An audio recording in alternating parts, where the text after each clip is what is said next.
me, Des. Where are you on that? Where are you in this one, Des? Because that does look very much like on the line. Yes, so the laws of the game state that if you are impeding and pulling a player outside the penalty area and it continues inside the penalty area, then it's a penalty kick. Now, going by that footage that we're seeing now, John Scales clearly has a hold of Tierney. His foot's on the line. The line is part of the penalty area, so therefore it should have been a penalty. Wow.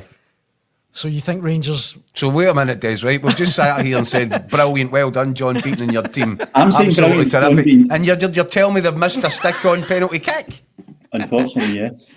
When it was 3 each, I think. When it was 3 each, right? So that would have been... I'm not a sympathiser.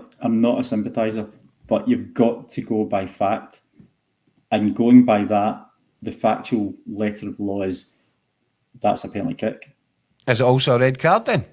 No, not necessarily. No, not every foul, because I was getting a couple of messages from folk, and also I was doing the stuff with you guys live during the game.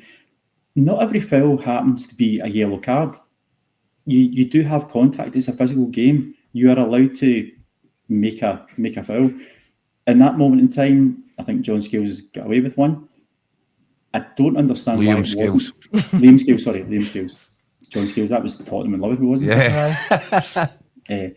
I don't understand why VAR didn't pick up, because that's why VAR's there. They're there to pick up these obvious errors, and they've got the benefit of the hindsight of the camera and to slow it down and stuff like that. So I was very surprised that wasn't then given, because I wasn't aware of it until I seen the stills. And just to be absolutely clear, is what you're saying is if it's on the line, yes, it should be a penalty kick. That constitutes inside the penalty box. Yes. Wow. The line is part of the area. The line is part of the area that it marks. Wow. We have a lot of comments on that, Keith. A lot of people getting in touch to say, why didn't VAR pick up on it? And it's one of those things, even though we've got a top ref here with us, we can't really explain that.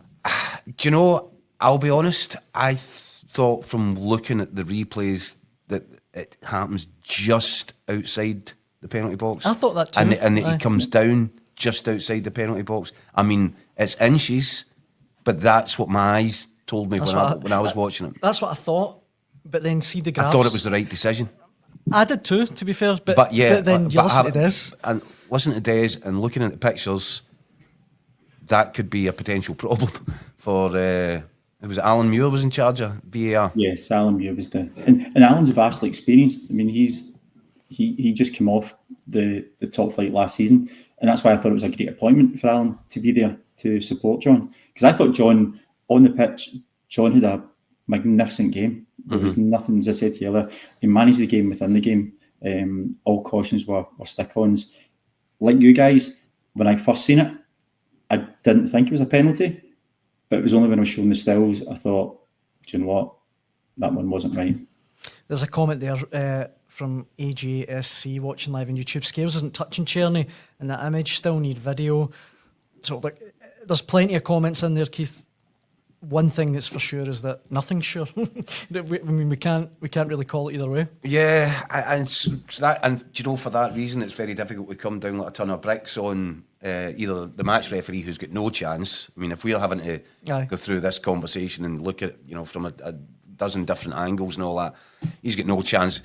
But I just wonder in a case like that, Des, what's the protocol? Should they have looked at it? Should they have drawn on a line themselves? I mean, how are they meant to?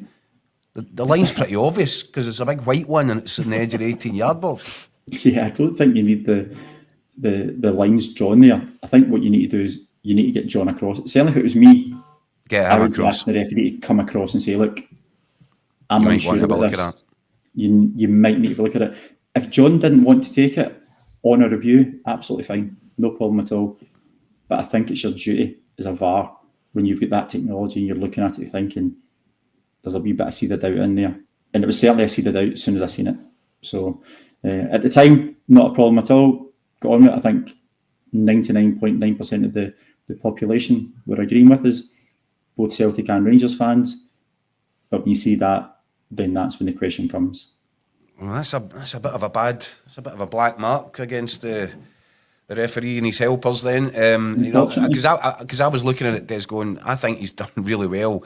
And I know that you guys talk about the responsibility you feel to keep 11 players on the pitch.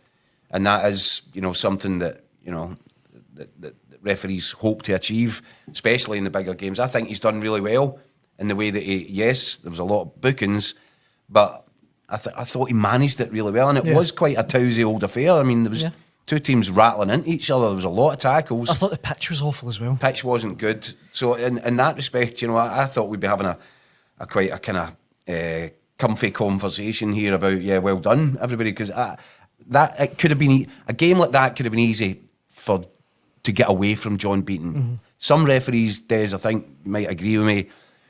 When the tackles start flying, the cards start coming out, and all of a sudden they feel rushed into big decisions. And I thought he did well to stay calm and stay on top of it in terms of the kind of to and fro in between the two sides, certainly in the middle of the pitch. I completely agree. I said at half time that the first half couldn't have went any better. But we always say in football, it's the next 1-0 Rangers, Des? That was I always said it couldn't have went any better for the refereeing team. But the next 45 minutes is where you have to work hard. And you have to step it up. Because it doesn't matter whether it's Rangers winning 1-0 or Celtic winning 1-0. You know the opposition are going to come out all guns blazing. And to be fair, Celtic they scored in the 55th and 59th minute. So straight away, it's like, right, let's get a hold of this. And I mentioned it as we were going through the game, saying you need to keep your mettle here. You need to keep concentrated.